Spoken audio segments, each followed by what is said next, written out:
So we'll start with next topic, that is TIR, total internal reflection.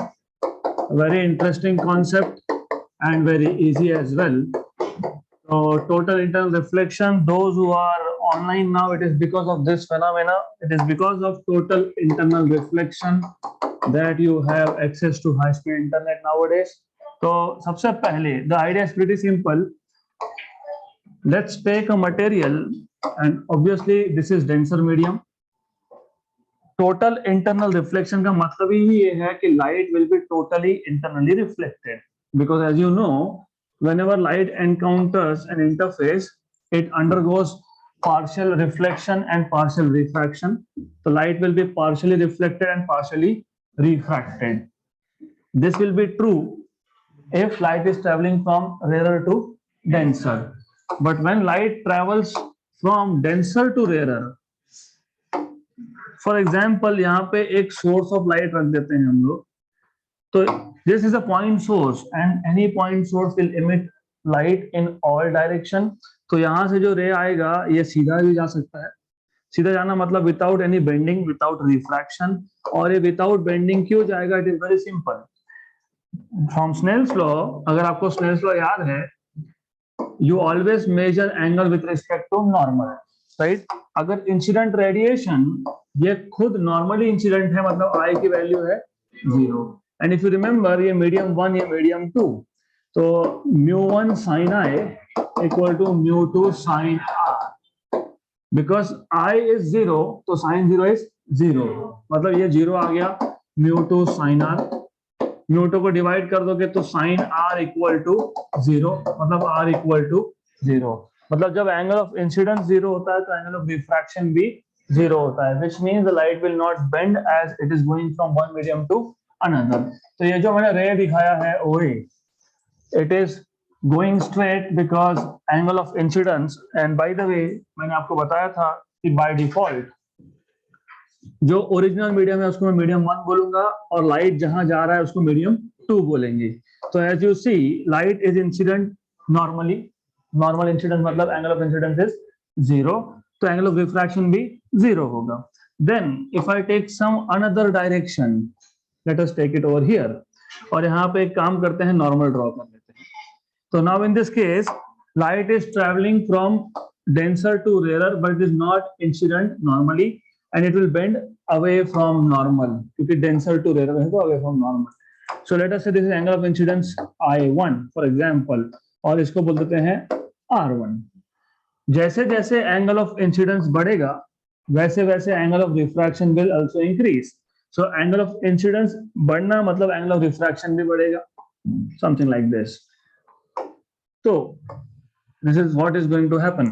तो angle of incidence ये है I2 which is greater then I1, और यहाँ पे जो एंगल ऑफ रिफ्रैक्शन है R2, it is greater than R1. Good. Then थोड़ा इसको एक्सटेंड कर लेते हैं.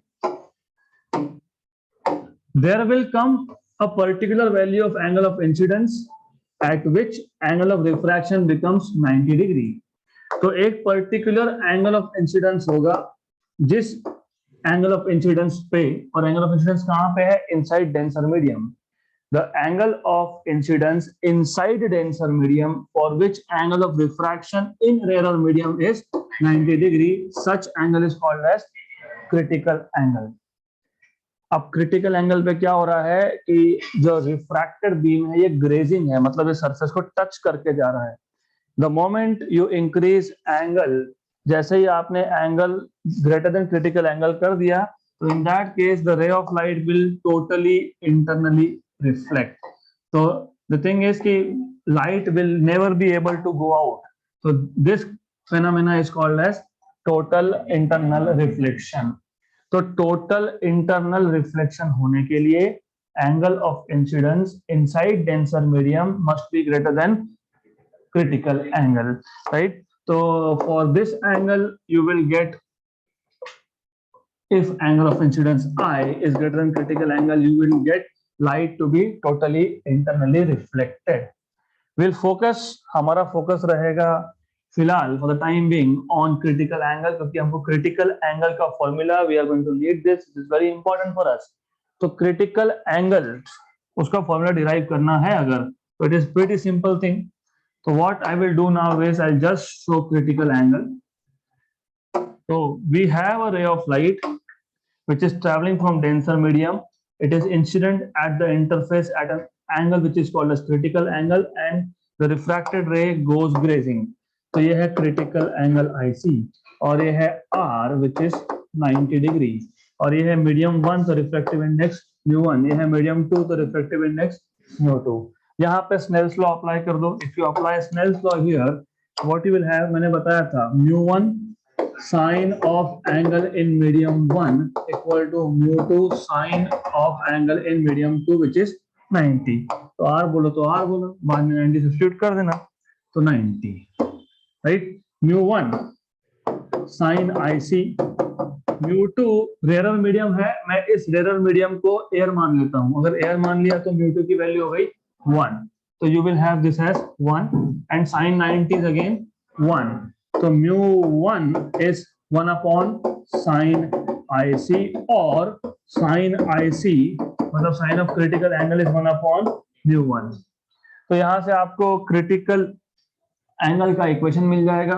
तो from here you get IC is equal to sin inverse of 1 upon mu. mu1 है, लेकिन क्योंकि सेकेंड मीडियम का रिफ्रैक्टिव इंडेक्स 1 है, तो what we will do is we'll just say mu1 equal to mu. तो you can have IC as sin inverse of 1 by mu. तो बहुत basic चीज है, extremely simple. You need to know this formula of critical angle. तो critical angle का formula आपको पता होना चाहिए, which is sin inverse of 1 upon mu. ये पता होना चाहिए. Good, very interesting and simple concept. Then, as I told you, इसके applications तो बहुत ज्यादा interesting है. It is much more interesting than this. So पहला application is optical fiber, and we will be discussing only optical fiber because periscope या फिर reflecting binoculars वो हमारे JEE NEET के लिए काम के नहीं है, because that is purely based on theory. So we will not discuss about that, but optical fiber yes. So you should know what is optical fiber. Basically optical fiber में क्या होता है, you have a coaxial cable. Cable जैसा है, cable नहीं है, cable जैसा है. Then it has two different materials, एक है कोर और दूसरा है क्लैडिंग. तो यहाँ पे मैं कोर दिखा रहा हूं इन ब्लू कलर, और cladding is just a thin layer. तो क्लैडिंग जो होता है it is denser but is a very thin layer. Okay, basically it consists of two different materials. एक है core material, this is core, और ऊपर एक thin, very thin covering, इसको आप बोल सकते हो kind of envelope. तो एक बहुत thin यहाँ पे you have an envelope which is called as cladding. So you have core, you have cladding basically. और of course ये किसका एप्लीकेशन है, TIR का, टोटल इंटरनल रिफ्लेक्शन का. तो टोटल इंटरनल रिफ्लेक्शन में क्रिटिकल एंगल से ज्यादा एंगल पे अगर लाइट इंसिडेंट होगा तो only in that case you get total internal reflection. तो इसका मतलब यहाँ पे जो भी रे ऑफ लाइट है, first of all ray of light अपने आप तो अंदर जाएगा नहीं, तो you have to make sure that ray of light is entering. तो the ray of light is made to enter from somewhere over here. तो पहले तो हमको उसको अंदर भेजना पड़ेगा. किसके अंदर, केबल के अंदर, ऑप्टिकल फाइबर के अंदर. तो यहाँ पे ये जो एंगल बनता है इसको बोलेंगे अल्फा. तो पहले तो लाइट जा रहा है रेयर से डेंसर में, it is going from air to denser medium. तो it will bend towards normal. Very good. तो it bends towards normal, something like this. तो the idea here is, अब ये जो पॉइंट है, let us say OAB point, at point B the ray is traveling from core, उसके बाहर क्या है, cladding. अगर cladding का refractive index ये less than core हुआ, तो इसका मतलब core is denser and cladding is rarer, right? So if in that case अगर ये एंगल क्रिटिकल एंगल से ज्यादा हुआ, if the angle of incidence is equal to और greater than critical angle, better to say greater than critical angle, so if the angle of incidence is greater than critical angle, the light will be totally internally reflected. और आपको ऊपर से ये भी पता है laws of reflection, do you remember laws of reflection? Angle of incidence is equal to angle of reflection if the reflection is in the same medium। मतलब ये जो एंगल है, ये और ये angle they will be the same because reflection is in the same medium। Then again if this angle is again I, तो ये angle भी वापस से I आएगा, alternate angle। तो ऐसा basically light will go on getting totally internally reflected again and again। तो बार बार इसका total internal reflection होता रहेगा, right? So this arrangement of core and cladding, this is a cable basically, but ये cable मतलब वो wired cable नहीं होता है, it is just kind of you can say transparent medium, दोनों transparent medium है, core भी cladding भी, where core has greater refractive index compared to cladding। तो what we do is we make sure कि ये angle of incidence inside core is greater than critical, क्योंकि greater than critical होगा तो ही only in that case light will be totally internally reflected। और because laws of reflection are applicable everywhere, तो ये angle अगर I है तो ये एंगल भी I होगा, फिर ये I है तो ये भी I होगा, अगर ये I है तो ये I होगा, and so on so forth। तो light will be getting totally internally reflected multiple times। But who decides which angle will decide if the angle of incidence is greater than critical? ये बाहर का angle, इसको बोलते हैं acceptance angle. सो ये जो बाहर का एंगल है alpha, acceptance angle, acceptance angle के ऊपर डिपेंड करेगा इंसिडेंट एंगल। कैसे? सिंपल सिंपल, यू सी, अगर मैं इसको एक्सटेंड कर देता हूं और अगर मैं इसको भी एक्सटेंड कर देता हूं जस्ट फॉर अ व्हाइल, तो it becomes a right angled triangle. उसमें एक एंगल तो 90 है। Alpha will decide what is this angle, angle of refraction, and angle of refraction will decide what is this angle of incidence. तो सारा का सारा control, remote control alpha के हाथ में है। So alpha angle will decide if the light will be totally internally reflected और नॉट। Okay, good. इसको बोलते हैं एक्सेप्टेंस एंगल। और एक्सेप्टेंस एंगल का सिंपल सा फॉर्मूला है sine inverse of under root of μ1 square minus μ2 square, where μ1 is core और μ2 is reflective index of cladding, right? Good. और इसमें ये जो आपके पास आया है under root of μ1 square minus μ2 square, this is called as numerical aperture. तो numerical aperture is nothing but under root of μ1 square minus μ2 square। Fine। So this is what you need to know about optical fiber। बहुत simple सा concept है। And what are the advantages? बहुत interesting and very, I mean of course 21st century में now during the period of COVID अगर optical fiber नहीं होते तो आपके क्लासेस भी नहीं हो पाते mostly, most of the cases। First of all, जो नॉर्मल वायर हम यूज करते थे डेटा ट्रांसमिशन के लिए, नॉर्मल वायर मतलब करंट के थ्रू आप डेटा सेंड करोगे, तो आपको पता है there are some issues like I square R loss. So whenever current passes through a cable, there is resistance and resistance leads to heating, and that part of the energy is lost in heating, that is called as I square R loss।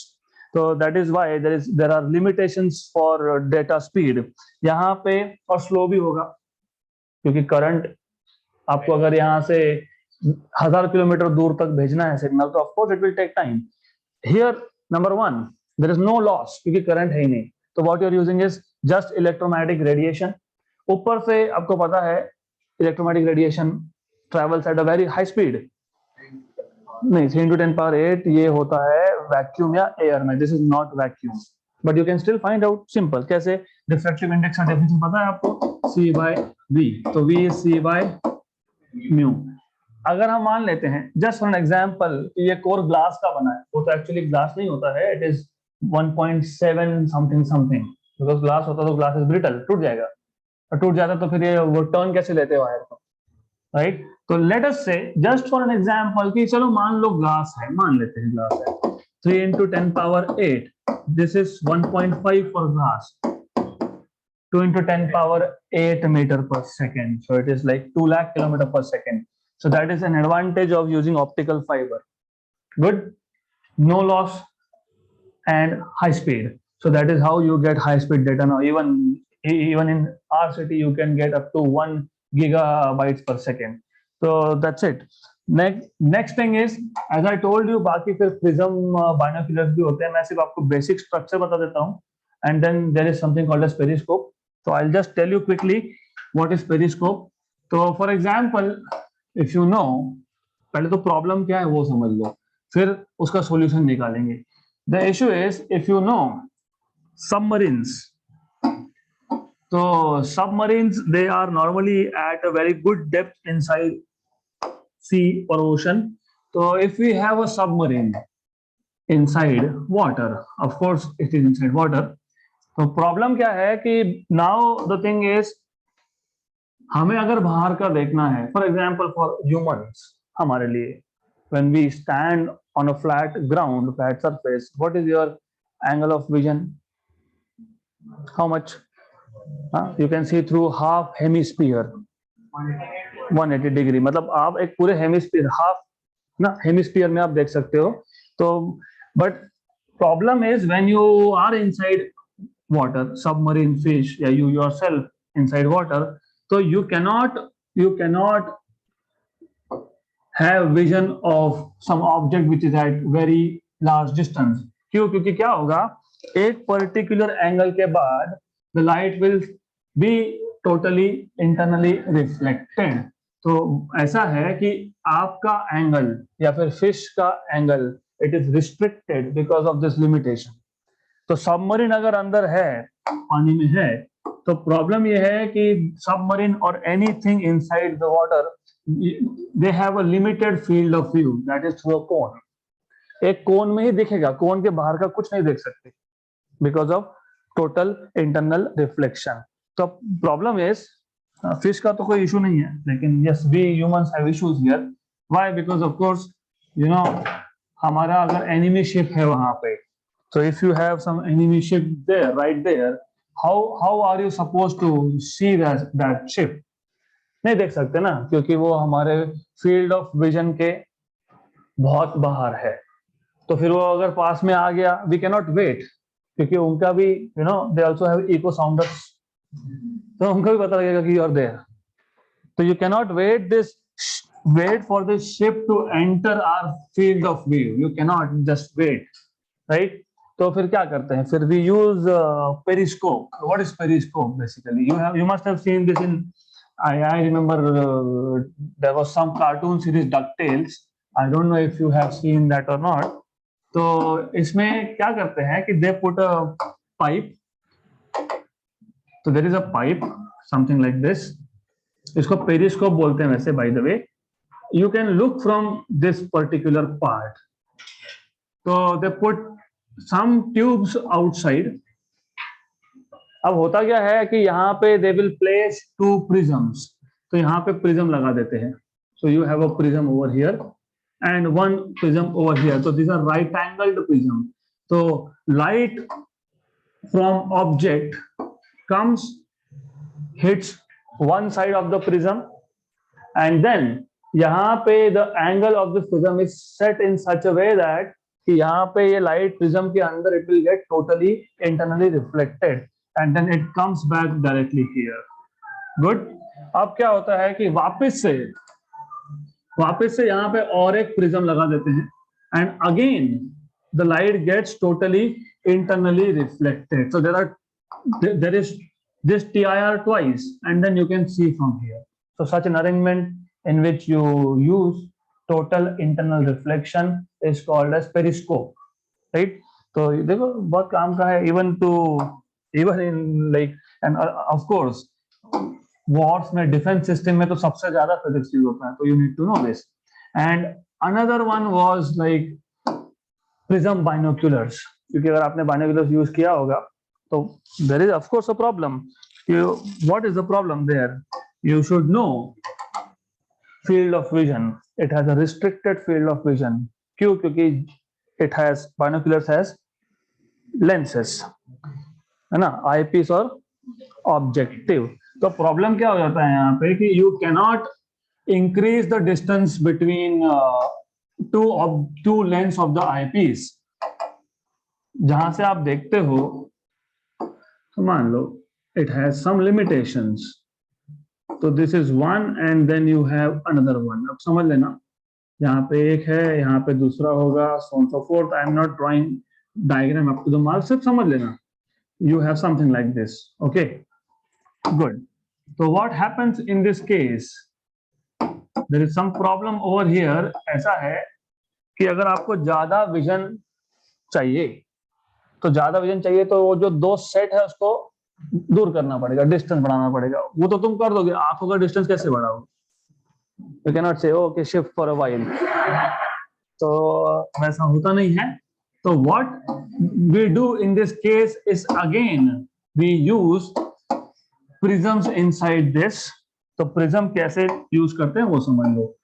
You have kind of arrangement. ये एक ही side बता रहा हूं, दूसरा side ऐसा ही होगा, imagine कर लेना आप. Right, this is one side, other will be the same. तो light will enter from here and you will keep at this point one prism. तो यहाँ पे एक प्रिज्म है, तो light will totally internally reflect from that prism and then you have another prism over here and then light will be totally internally reflected from another prism. तो ऐसे आप दो प्रिज्म लगा दोगे तो मतलब पेरिस्कोप जैसे ही हो गया. So you can actually increase the distance, increase your field of vision. So this is another example of TIR. So that's it. It is also important for fish. So let us find out field of vision of fish. So as I already told you, anything inside water has limited vision. So even fish will be able to see only through a cone. तो वो cone के through ही देख सकेगी fish, whatever it is. So let us make a cone which indicates field of vision. So if you have a fish somewhere over here, तो क्या होगा? Obviously this is a ray of light. इससे ज्यादा अगर angle of incidence किया तो light will be totally internally reflected. मैं एक डायरेक्शन का बता रहा हूं, लेकिन ऐसा हर डायरेक्शन में होता है. So this is going to happen in all direction. All direction मतलब इट इज 3D. यहाँ पे आपको दो साइड दिख रहा है, but in reality it will make a cone. Good. So what will happen in this case? अगर critical angle या उससे कम एंगल हुआ तो ही फिश बाहर के ऑब्जेक्ट को देख सकेगी, नहीं तो otherwise not possible. Because if you have an object which is beyond this critical angle, तो the ray will be totally internally reflected. So field of vision of fish is restricted to a cone. तो हमें कुछ parameters चाहिए. For example what do you want is what is radius of this cone. Radius of base बोलते हैं, क्योंकि base क्या है? Circle. तो you want to find out what is radius of base. You want to find out what is diameter of base. You want to find out what is area of base. तो find करेंगे, कैसे find करेंगे? Simple है. Let us draw a straight line from here. Good. Then, do you know if this is IC, this is also IC. कौन सा theorem ये? Alternate angle, critical angle IC because of alternate angle theorem. Then, इसका जो base है circle, इसको मैं radius मान लेता हूं r. Depth of the fish inside water मान लेते हैं h. तो if you use tan of IC, tan of critical angle, tan is opposite side upon adjacent side. Opposite side is r, adjacent side is h. तो r equal to h tan of critical angle, but tan is sine upon cos. Good. So if you are able to find out what is sine IC and cos IC, you can find out what is radius. If you know what is radius, you know what is diameter. If you know what is radius or diameter, you know what is area. Good. So अब ये sine IC, do you remember? यहाँ पे देखो sine IC मैंने लिखा भी था, sine IC is 1 upon mu, where mu was refractive index of denser medium. तो यू ऑलरेडी नो कि sine IC is 1 upon mu, but sine of IC is 1 upon mu.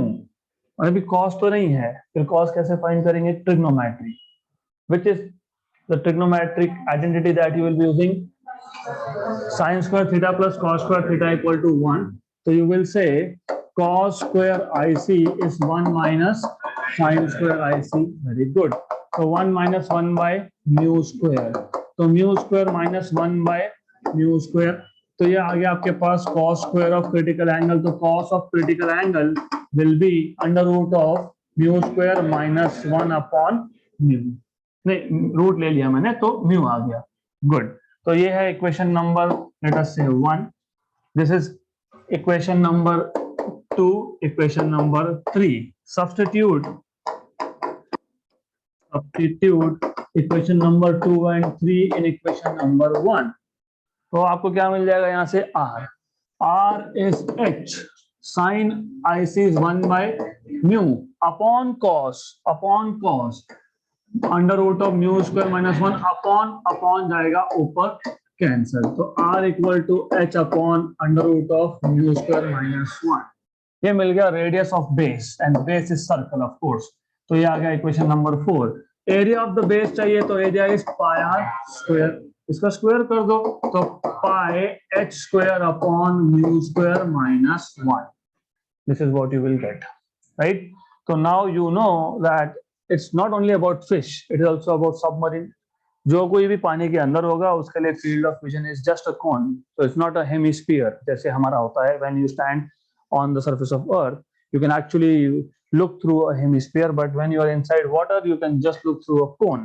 और cone का radius है, radius of the cone we have just found out, h upon under root of mu square minus 1, where mu is refractive index of water in this case, h is depth of that object या observer inside water, and area of the base मतलब area of circle of the cone is pi h square upon mu square minus 1।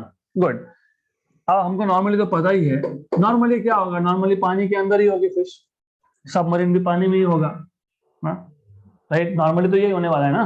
तो फिर आपको पता है what is refractive index of water. So for water mu is 4/3। तो इसको एक काम करो, फाइंड करके रख लो, अपना ही काम आसान होगा। Radius will be h upon under root of 4/3 का स्क्वायर 16/9 माइनस 1। तो दिस इज 16 माइनस 9 7, और नीचे 9 का रूट 3 जाएगा ऊपर, तो 3h by root of 7। Simple.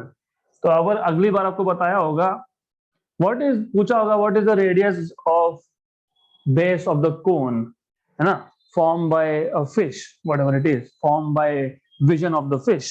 If the fish is at, let us say 10 meter, 30 by root 7, simple। अब area पूछा होगा तो एरिया क्या है? पाई आर स्क्वायर। तो एरिया पाई आर स्क्वायर, तो इसका स्क्वायर कर लो और पाई से मल्टीप्लाई कर दो। तो area is equal to pi R square, pi और आर को स्क्वायर 9h स्क्वायर बाय 7 हो गया, done. So it is easy. Then next topic is, तो this is all about refraction at plane surface. तो याद रखो वो ट्री जो मैंने बताया था वो याद रखना हमेशा। ऑप्टिक्स के दो पार्ट, वेव ऑप्टिक्स और रे ऑप्टिक्स। वेव ऑप्टिक्स हम 12th में ही देखते हैं, interference, diffraction and so on so forth, polarisation. फिर रे ऑप्टिक्स में मतलब ज्योमेट्रिकल ऑप्टिक्स में you have two parts, reflection and refraction, right? And of course prism theory is there। reflection में हम देखते हैं plane mirror, then spherical mirrors में concave and convex। refraction में वापस 3 part, refraction at plane surface, refraction at single curve surface and refraction at double curve surface मतलब lens। तो refraction at plane surface हमारा हो गया। now it is time for us to start with refraction at single curve surface। okay, single curve surface। तो refraction at single curve surface, at single curve surface. और ये जो single curve surface का हम बात कर रहे हैं, इसमें हम डिराइव नहीं करेंगे, we will just look at the formula, that's it. Formula क्या है, उसको यूज कैसे करना है, done. We will not derive this. तो what you have is you have a single curve surface. अब this is what you will have, and of course ये principal axis है। Normally we call it as principal axis. We just keep on calling this as principal axis. Okay, so ये principal axis है because it is connecting optic center. Well, by the way, in case of spherical mirrors, spherical mirror में चाहे वो convex हो चाहे वो concave हो, उसका जो geometrical center था उसको पोल बोलते थे। यहाँ पे जो geometrical center होगा उसको बोलते हैं optic center. So any line passing through optic center, let us say this is optic center, and ये जो curve surface है इसका radius यहाँ कहीं होगा मान लो। So any line passing through optic center and center of curvature is called as principal axis. तो इस केस में पहले टास्क क्या है वो समझ लो। फर्स्ट थिंग इज हमारे पास एक पॉइंट ऑब्जेक्ट है, लेट अस से it is kept somewhere over here. ये पॉइंट ऑब्जेक्ट है, इस पॉइंट ऑब्जेक्ट का इमेज बनेगा। अब पॉइंट ऑब्जेक्ट का इमेज कहीं तो बनने वाला है, लेट अस से it will be form somewhere. और एक चीज और याद रखना यहाँ पे, जब आप नॉर्मल ड्रॉ करते हो, क्योंकि नॉर्मल ड्रॉ करना पड़ेगा, जब भी मीडियम चेंज होगा तो एंगल ऑफ इंसिडेंस और एंगल ऑफ रिफ्रैक्शन की बात होगी, और एंगल ऑफ इंसिडेंस और एंगल ऑफ रिफ्रैक्शन कहाँ से मेजर करते हो, नॉर्मल से। तो आप नॉर्मल ड्रॉ करोगे तो नॉर्मल ड्रॉ करना ही पड़ेगा। तो नॉर्मल ड्रॉ करोगे, जहां पे भी नॉर्मल प्रिंसिपल एक्सिस को कट करेगा, इंटरसेक्ट करेगा, that is centre of curvature. Why? अरे ये रेडियस बन गया ना, हाँ तो रेडियस कहां से स्टार्ट होता है, हाँ तो सेंटर आएगा। वेरी गुड, तो ऐसा है, गुड। देन अब यहाँ पे of course you see light is going from rarer to denser, it will bend towards normal, so it will bend towards normal and the image is formed at some point here, let us say I. Good. Object जहां पे रखा है उसको हमेशा medium 1 बोलना। तो ये refractive index of medium 1 हो गया। जरूरी नहीं है कि एयर में ही रखा होगा हर बार, it can be some other medium.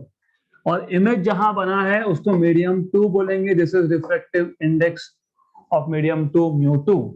और आपको पता है ऑब्जेक्ट टू ऑप्टिक सेंटर का डिस्टेंस, जैसे आप मिरर के केस में पोल से ऑब्जेक्ट का डिस्टेंस को बोलते हो ऑब्जेक्ट डिस्टेंस, यहाँ पे ऑब्जेक्ट से ऑप्टिक सेंटर के डिस्टेंस को बोलोगे object distance.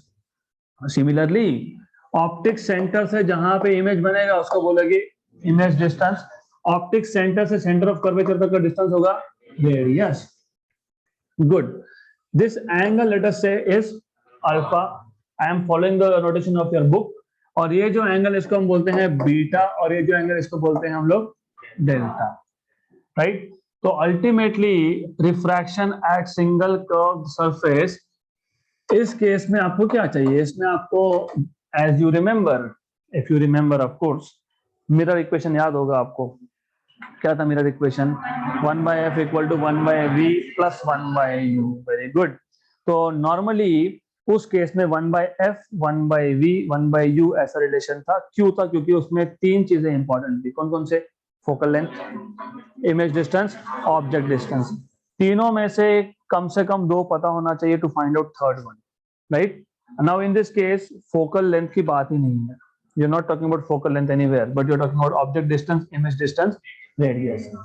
So there will be a relation which will connect this u, v and r, right?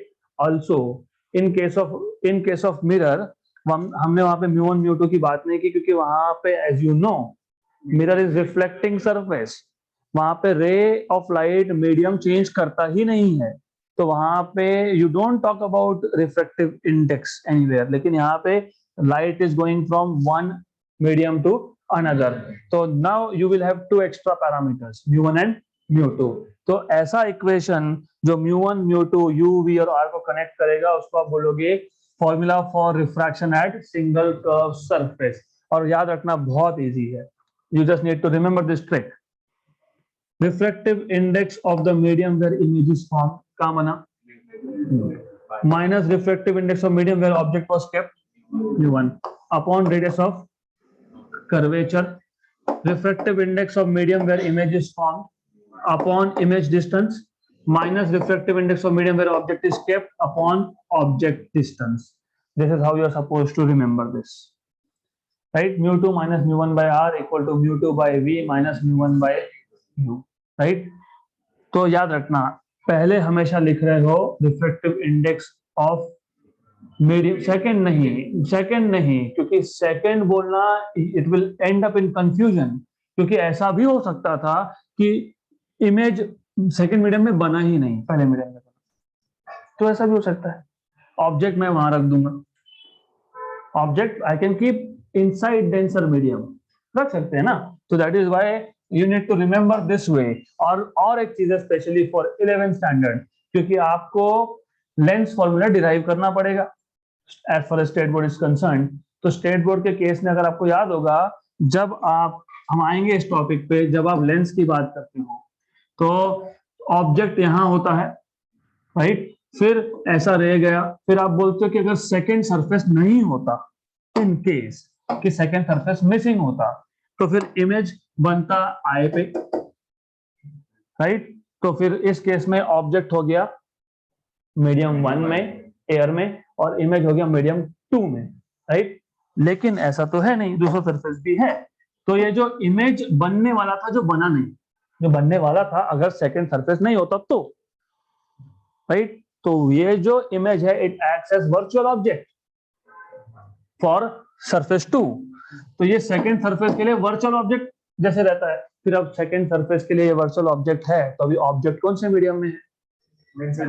Denser medium में है। तो that is why you need to always remember it like this, क्योंकि वहां पे mu2 minus mu1 की जगह पे mu1 minus mu2 भी लिखना पड़ेगा, right, because it will depend image कहां बन रहा है। So that is why you need to remember it always like this. Repeat after me. Refractive index of medium where image is formed minus refractive index of medium where object is kept upon radius of curvature equal to refractive index of medium where image is formed upon image distance minus refractive index of medium where object is kept upon object distance. इसको ऐसे ही याद रखना, that's the only way out. So now if you know this, we can go towards lens and types of lenses. तो lens formula की हम बात करेंगे, लेकिन सबसे पहले you should know what are different types of lenses. तो in case of lens, there are two categories of lens. एक है converging, एक है diverging. तो first type of lens, which is converging lens, this is convex lens. देखो उल्टा होता है, मिरर में कॉन्वर्जिंग होता है कॉनकेव मिरर, और लेंस में कॉन्वर्जिंग होता है कॉन्वेक्स लेंस, राइट। और अभी of course JEE NEET prepare कर रहे हो तो इतना तो सिंपल रखेंगे नहीं कि आपको बोलेंगे हाँ कॉन्वेक्स लेंस है, तो आपको बोलेंगे, they will tell you something like this, you have a converging refracting system.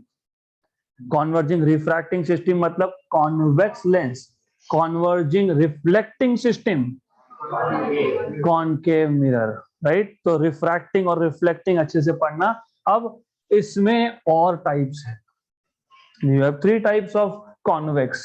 कौन से? एक तो बायकॉन्वेक्स, बायकॉन्वेक्स मतलब पहला सरफेस भी कॉन्वेक्स और दूसरा सरफेस भी कॉन्वेक्स, तो बायकॉन। अब एक जनरल सा कंफ्यूजन ये होता है, you see problem here lies कि आपको हमेशा याद रखना है कि आप देख कहां से रहे हो, क्योंकि what happens if you look from this point P, पहला सरफेस तो आपका कॉन्वेक्स बन गया, लेकिन second surface is concave, right. इसको बाय कॉन्वेक्स क्यों बोला इसको? तो फिर कॉन्वेक्स को कॉनकेव बोलना चाहिए, क्योंकि सेकंड सरफेस के लिए नहीं, वर्चुअल ऑब्जेक्ट यहाँ पे बात नहीं है, यहाँ पे second reference point is on the other side. तो one reference point is on left hand side and other reference point is on the right hand side. तो पहले P पॉइंट के लिए पहला सरफेस कॉन्वेक्स है और दूसरे के लिए भी कॉन्वेक्स है, तो उसको बोलेंगे बाय कॉन्वेक्स। तो ये बाय कॉन्वेक्स है। इसमें एक एडिशनल चीज होती है, अगर दोनों सरफेसेस का रेडियस ऑफ कर्वेचर सेम हुआ तो उसको बोलेंगे इक्वी कॉन्वेक्स, इक्वी मतलब इक्वल कर्वेचर, राइट? हो सकता है नहीं भी हो, maybe you have something like this, हो सकता है। This is also biconvex lens, right? पहले सरफेस का रेडियस ज्यादा है, दूसरे का रेडियस कम है, तो ये बाय कॉन्वेक्स है, लेकिन ये इक्वी कॉन्वेक्स नहीं है। So equiconvex is only when you have radius of curvature same, right? Then you may have plano-convex. और plano-convex मतलब क्या? तो एक सरफेस प्लानो बोल रहे हो तो एक सरफेस प्लेन है और एक सरफेस कॉन्वेक्स है। This is plano convex, this is plano convex. और एक हो सकता है कॉन्केवो-convex। कॉन्वेक्स और कॉन्केव ये डाइवर्जिंग है। कॉन्वेक्सो कॉन्केव, कॉन्वेक्सो पहले बोला, कॉन्केव बाद में बोला, तो डाइवर्जिंग है। यहाँ पे हम बोलेंगे कॉन्केवो कॉन्वेक्स। अभी नाम में ही कॉन्केवो है, मतलब पहला सरफेस कॉन्केव है। देखो प्रोनाउंस कैसे करते हो आप? प्लानो पहला सरफेस क्या है? प्लेन। कॉन्वेक्स जो दूसरा है वो दूसरा है कॉन्वेक्स, राइट? बाय कॉन्वेक्स पहला भी कॉन्वेक्स दूसरा भी कॉन्वेक्स। तो आप कॉन्केवो कॉन्वेक्स बोलोगे तो कॉन्केवो मतलब पहला जो सरफेस है वो कॉन्केव है, मतलब पहले रेफरेंस पॉइंट के लिए कॉन्केव है, और दूसरा reference point as you know it is somewhere over here. तो दूसरे के लिए भी ये बल्ज आउटसाइड ही होगा, राइट? तो जब पी से देखूंगा तो क्या दिखेगा? कॉन्केव। पी डैश से देखूंगा तो क्या दिखेगा? कॉन्वेक्स। तो दिस इज कॉन्केवो कॉन्वेक्स। तो this is what you need to know. एक कॉन्केवो कॉन्वेक्स ऐसा दिखता है। So this is what you have. ये सारे के सारे हैं कॉन्वर्जिंग लेंस। फिर दूसरा type diverging. So case number 2 is diverging. और डाइवर्जिंग में भी यही 3 टाइप। ओके, इसको by the way diverging system मतलब होता है कॉन्केव। मिरर में कॉन्केव होता है कॉन्वर्जिंग, यहाँ पे होता है डाइवर्जिंग, राइट? तो अब same same same 3 biconvex, यहाँ पे बाय कॉन्केव। तो बाय कॉन्केव मतलब फॉर एग्जांपल ये पहला कॉन्केव एंड देन दूसरा कॉन्केव, ये बन गया आपका biconcave. This is biconcave. अगर यहाँ पे भी सेम, अगर दोनों सरफेस का curvature, radius of curvature same रहा तो ये बन जाएगा इक्वी कॉन्केव, राइट? तो this is basically equiconcave, और in general it is biconcave. Then you have plano concave. तो प्लानो कॉन्केव कैसा दिखेगा? It is simple. Okay, so this is how it will look like. One plane surface, another concave. So this is plano concave. Plano concave. Then you will have convexo concave. Convexo concave मतलब पहला surface convex, दूसरा surface concave. तो ये तो और भी easy है. This is only this system, right? तो देखो पहला है convex, दूसरा है concave. तो convexo concave. गुड। अब ये जितने भी सिस्टम है इन सब का हमको फोकल लेंथ का इक्वेशन चाहिए, और फोकल लेंथ का इक्वेशन आपको मिलेगा फ्रॉम लेंस मेकर इक्वेशन। तो लेंस मेकर इक्वेशन क्या है तो पहले वो पता होना चाहिए। तो what is lens maker equation? तो you should know lens maker equation.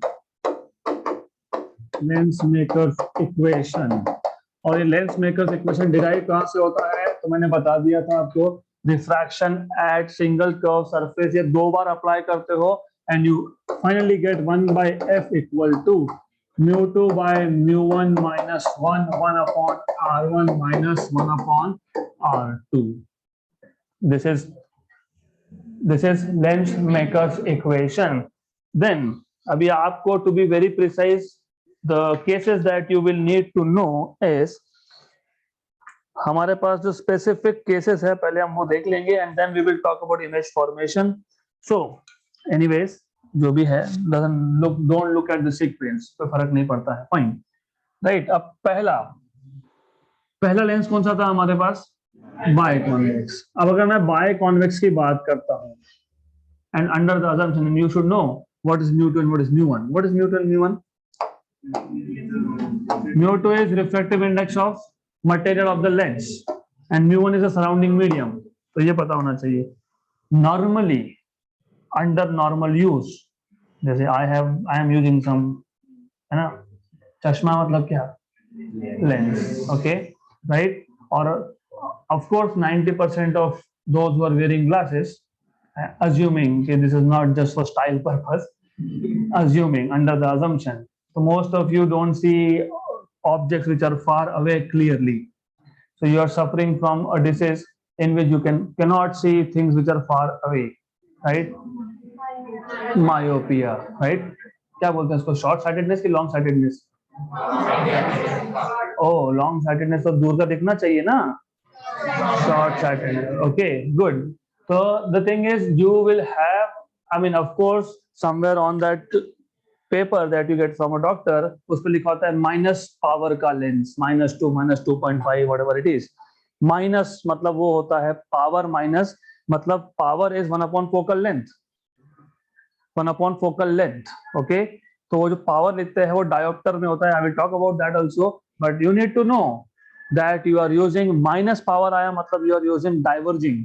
Diverging इसका मतलब रेटिना पे बनना चाहिए था image, you should know, inside the eyeball, you should know that here somewhere over here is retina.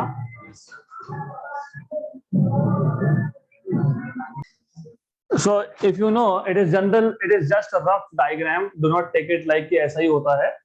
So you have your eyeball and there is retina inside. Normally, we expect image of any object to be formed at the retina. लेकिन if you have defects in eye, it may form before retina. तो जब before retina होता है तो आपको raise को diverge करना पड़ेगा, because you want them to go here at retina. Diverging lens मतलब नेगेटिव पावर, राइट। और उल्टा मतलब basically the image is form beyond, तो यू वांट कॉन्वर्जिंग, तो that is basically by convex, और हमारे नॉर्मल लैंग्वेज में हम बोलते हैं भिंगा, है ना, thick simple microscope, so that is what we use. Anyways, so let us look at the physics here. So under any case, the point here was normally surrounding medium is air, right? हमारे चश्मे के आजू बाजू क्या होता है, air, तो normally it is air, तो you need to know μ1 is 1 because μ1 is surrounding medium का refractive index, that is air. तो if it is in air, तो μ1 will be 1, तो 1 upon focal length f will be μ2 को मैं mu बोल देता हूँ, mu -1, 1 by r1 minus 1 by r2. अब जो पहला सरफेस है उसका रेडियस है टू द राइट, मतलब पॉजिटिव, तो r1 इज पॉजिटिव. दूसरा सरफेस जो है उसका रेडियस, क्योंकि सेंटर लेफ्ट में है तो रेडियस भी लेफ्ट में जाएगा, तो minus. When you use this here, और बाय द वे अगर मैं इक्वी कॉन्वेक्स की बात कर रहा हूं तो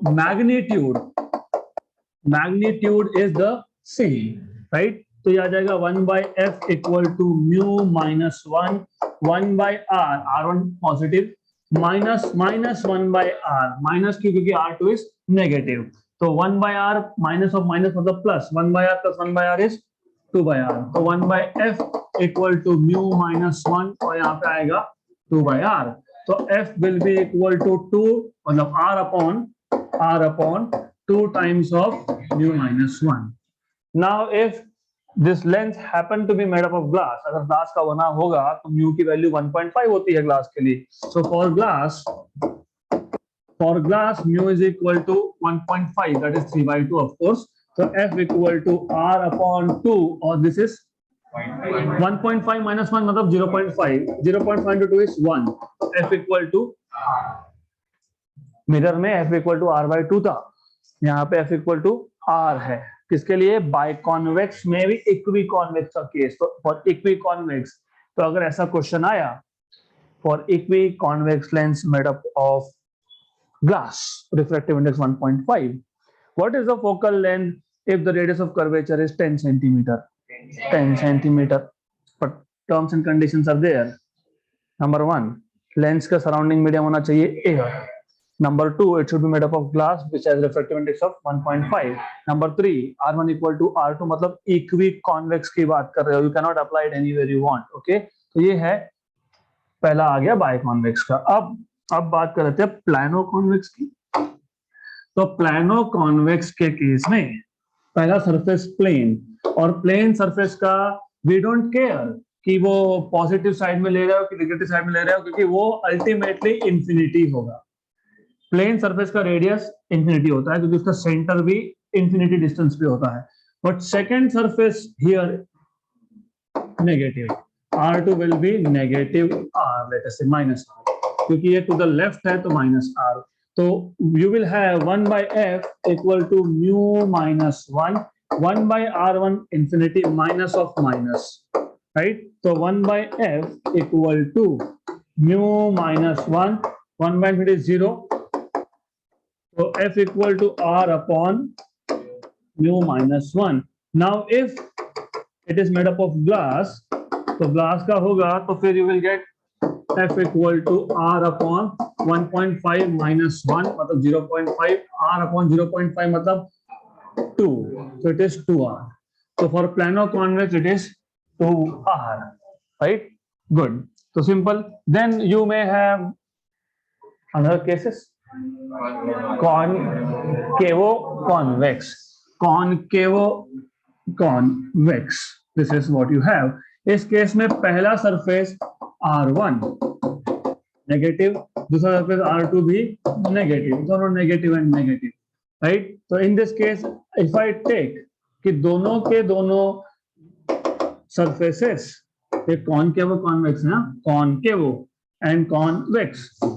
अगर दोनों का रेडियस सेम हुआ, मैग्नीट्यूड में सेम हुआ, तो in this case what you will have is F equal to mu minus 1 minus 1 by R minus of minus, है ना, माइनस ऑफ माइनस प्लस, ये तो हो गया कैंसल आउट, राइट. तो फोकल लेंथ, अरे wait formula, wait, don't be in hurry. ये minus R लोगे, राइट, ये भी माइनस R लोगे, ये माइनस और माइनस हो गया plus 1 by R plus minus 1 by R plus 1 by R, 0 into something is 0, right. तो ये केस नॉर्मली डिस्कस होता नहीं है, 0 हो जाता है, focal length is 0. So you will never see, and most of the cases you will not find this. So this is something you will not find. Not find मतलब R1 equal to R2 you will not see. That is what I'm saying. Okay. तो अब आ गया case of बायकॉन्केव.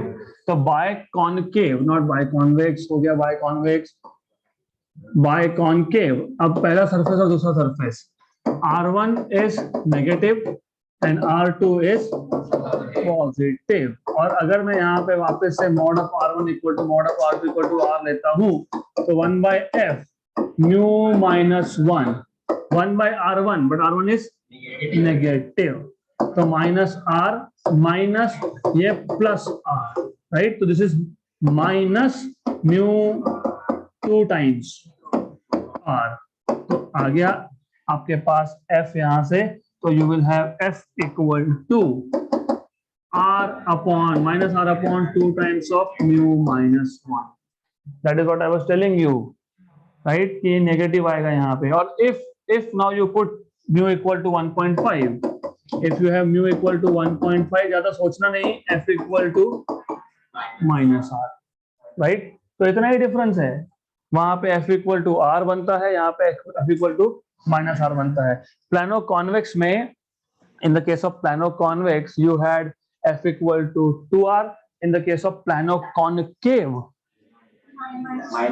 minus 2R. F equal to minus 2R. So this is what you will have. Last topic for today is, do you remember the table which we have made for image formation? याद है object कहाँ पे, image कहाँ पे, image का nature कहाँ पे, so on so forth. और if you remember for mirror में अगर image is formed on the same side of object, the image is called as real image. If the image is formed on the other side of the mirror, it is called as virtual image. यहाँ पे उल्टा होता है. In this case, if the image is formed on the opposite side, अगर object यहाँ पे है, image यहाँ पे है, so it is called as real. If it is from the same side, then it is called as virtual image. तो पहले ये पता होना चाहिए. If you know this, then you know that वो table पूरा का पूरा copy paste होगा यहाँ पे. Same. For example, we will start with one of the cases. Let us start with convex lens first. तो पहला केस है convex lens का, और convex lens के केस में सबसे पहला काम आप करते हो, object to keep at infinity. So you have object at infinity. Do you remember, if object is at infinity, the rays become parallel to each other, right? तो parallel rays आएंगे, और क्योंकि ये converging system था, तो क्या होगा, after passing through lens, it will converge and all the rays will reach at the same point. तो object U at infinity, और ये by definition है focus. तो ये है optic center, ये है focus, तो F. तो ये distance हो गया small f. So you should know, if object is at infinity, image is formed at focus. ऐसा ही वहां था, same, right? And if you remember, magnification was very less than 1, मतलब था point diminished. And if you remember, the nature was real. ये object एक side पे, image दूसरे side पे, real. Yes, by definition it is real. Inverted, yes. So real, inverted and point diminished. So exactly the same case. अब if you again see, object को आप infinity से basically पास में ला रहे हो, तो हमारे पास possibility क्या आती है, या तो infinity पे रखो, या फिर keep it at beyond center, है ना? Beyond center मतलब केस नंबर 2 जो था, इसमें केस नंबर 2 था object distance greater than r, पर यहाँ पे 2 r है, इसलिए मैंने बोला था कि r को 2f भी लिख सकते हैं. तो if the object distance is greater than twice the focal length, where is image formed? Between focus and center. So image distance is greater than focal length and less than 2f, right? वही table हम reproduce कर रहे हैं. You just need to remember that case. जैसे अगर object infinity पे था, image बना था फोकल पॉइंट पे, ऑब्जेक्ट को जैसे जैसे पास में लाओगे, इमेज दूर जाएगा. Image will start moving away from the system मतलब mirror in that case, right? तो if you keep object beyond centre, images formed between f and c, between focal point and center of curvature, right? मतलब between f and 2f, correct? तो यहाँ पे भी वही होगा, object distance not infinity but greater than 2f, images formed between f and 2f. And what was diminished image था, not point diminished but diminished. Good. And if you remember, the nature was real and inverted. तो ये भी real and inverted. तो exactly same table reproduce होता है. Then case number 3, center. At center मतलब u equal to 2f, v equal to 2f, m equal to 1, real, inverted and same size. Same size, exactly the same thing, right? इसका मतलब अगर आपको थोड़ा ये देखना है, ये ऑब्जेक्ट हो गया, ये f है तो ये 2f है, ऐसा बनेगा. सेम साइज होगा, रियल होगा और इन्वर्टेड होगा. Good, this is what you will get. Then अब object distance is greater than f but less than 2. इसकी टोपी उसके साथ. Image will now be formed at a distance greater than 2f, right? And this was the first case, magnified image. Magnified image, m is greater than 1, magnification है वहाँ पे, and it is still real and inverted. Good. Then next case was if u is equal to f, if u is equal to f, if the object is kept at focus, image is formed at infinity, image is at infinity, m very greater than 1, highly magnified, still real and inverted. Last case is the most important case. Why? Because that case will be used in microscope and telescopes. Simple microscope में और telescope में वो case use होता है when you keep, याद होगा 5 cases वहां पे रियल इन्वर्टेड के थे, एक ही केस था वर्चुअल, और वहां पे कॉनकेव मतलब कॉन्वर्जिंग सिस्टम में वर्चुअल इमेज एक ही बार मैग्नीफाइड बनता है, वो बनता है सिर्फ कॉन्वर्जिंग सिस्टम में। कॉन्वेक्स मिरर में वर्चुअल तो होता है लेकिन मैग्नीफाइड नहीं होता है। मिरर का केस याद दिला रहा हूं, in case of mirror you have in total 6 cases of concave and 2 cases of convex. इन पूरे 8 केसेस में से एक ही केस ऐसा है। In from total 8 there are 5 cases of real and inverted image formation, 3 cases of virtual and erect, right? Out of 3 cases of virtual image formation, there is only one case where virtual image was magnified, and that was for converging system, matlab concave, when the object was kept between pole and focus, matlab yahan pe between optic center and focus. So when you keep between optic center and focus, the image is virtual, matlab on the other side, yahan pe on the other side, hai na, right? Exactly. तो ये याद रखना, it depends. If you are keeping it over here, the image will be formed on the same side. तो virtual, erect और magnified एक ही case में होता है यहाँ पे. The same thing is over here. So you have, of course, object distance less than f, right? Image का nature होता है virtual, erect and magnified. So this is what you will have. Only one case. And what about, well, image distance? वहां पे image distance क्या था? नहीं, positive negative की बात ही नहीं कर रहा हूं, I am talking about where will be the image form, at what distance will be the image form, don't remember? So anyways, नहीं ठीक है, बियॉन्ड से मतलब beyond 2f you are saying, so you need to check it out. तो ये थे आपके 6 cases done. Then you had 2 cases of मतलब डाइवर्जिंग, यहाँ पे कॉनकेव लेंस के 2 केसेस होंगे, and that we will discuss in the next session.